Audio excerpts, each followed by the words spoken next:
السلام عليكم. ازيكم حبايبي عاملين ايه؟ يا رب دايما بخير وسعادة. ان شاء الله هعمل معاكم بسكوت النشادر بمقادير مظبوطة جدا جدا جدا وطريقة سهلة وبسيطة جدا. ان شاء الله تنور رضاكم. شايفين البسكوتة قد ايه هشة ومقرمشة وجميلة، وشايفين كمان رسمتها وسواها منتهى الروعة. شايفين الجمال؟ ان شاء الله مقادير مظبوطة جدا، وتجربوا المقادير دي وتجربوا الطريقة دي إن شاء الله تنور رضاكم. شايفين قد إيه هشة؟ شايفين الجمال؟ هشة وناعمة وبتدوب في البوق دوب. يلا كده نبتدي ونشوف المقادير إيه. معايا هنا بقى الطبق اللي هشتغل فيه، نزلت فيه ب14 بيضة لمقدار 2 كيلو. أنا نزلت هنا ب14 بيضة لأن البيض عندي بلدي صغير. لو عندك بيض المحلات الكبير ده انزلي للكيلو ب5، ما تكتريش أكتر من كده، إنما ده عشان صغير أنا نزلت للكيلو 7 بيضات. نزلت كمان بازازتين من الفانيليا، ازازتين كمان من أسانس البرتقال. طبعًا كتّري روايح زي ما أنتِ عايزة، بتخلّي ريحة البسكوت ده بالذات ريحته في منتهى الجمال والروعة. بعد كده بقى رايحة أرُب بالمضرب اليدوي العادي. هانزل كمان هنا بمَج ونُص من السمنة. السمنة بقى سيّحيها كده من بالليل واملي بيها المجّات، خلّيها على الرخامة، هيبقى معاكِ بدرجة حرارة المطبخ بالشكل ده. نزلت بمَج ونُص مقدار لل2 كيلو. بعد كده بقى هانزل بالسكر. معايا نُص كيلو ومعايا تُمن كيلو. نزلت على ال2 كيلو دقيق ب625 جرام سكر، نُص كيلو وتُمن. بعد ما نزلت بالسكر على المقادير بتاعتنا دي، هابدأ بقى أرُب كويس أوي بالمضرب السلك، بياخد حقّه كده في الضرب.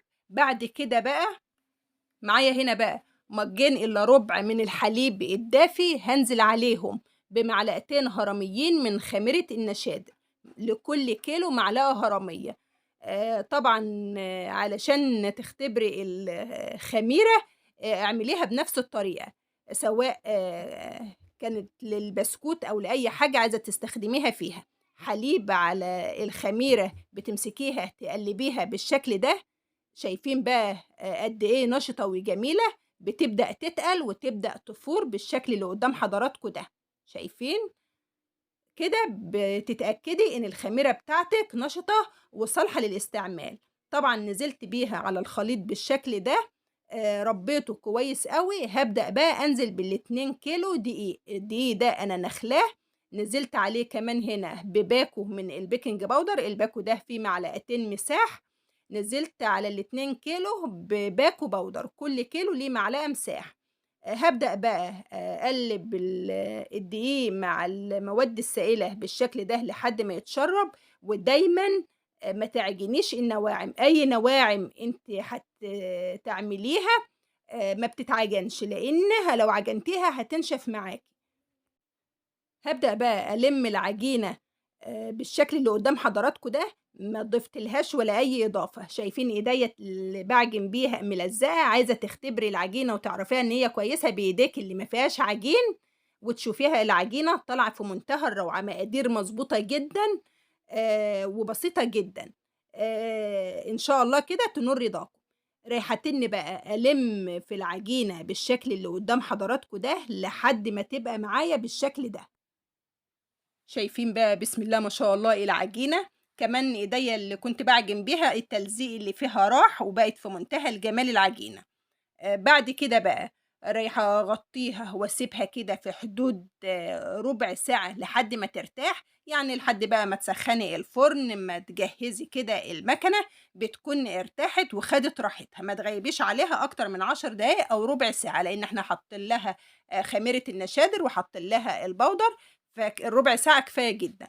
بعد كده بقى بتبدئي تقطّعي بالقمع عادي. طبعًا أنا ما لقيتش القمع، استخدمت قمع مكنة البيتيفور. بالبسكوتة بقى عشان تدّيكِ الشكل الجميل، بتبدئي إيه، تلفّي طرف يمين وطرف شمال، بيطلع معاكِ الرسمة في منتهى الجمال. شايفين حضراتكم؟ كمان العجينة طالعة ممتازة جدًا، بسم الله ما شاء الله. طبعًا السِوَى العادي في فرن الغاز العادي بتسخّنيه وبتهدّيه، وتبدئي بقى تسوّي مع المتابعة وبتلف الصينية بقى بيطلع معاكِ بالشكل الرائع ده، لا واحدة شقّقت ولا واحدة فرشت، حاجة كده جميلة جدًا اللهم بارك. البسكوت طالع في منتهى الجمال وفي منتهى الروعة. حبايبي لو وصلتوا لحد هنا ما تنسوش اللايك وسلام عليكم.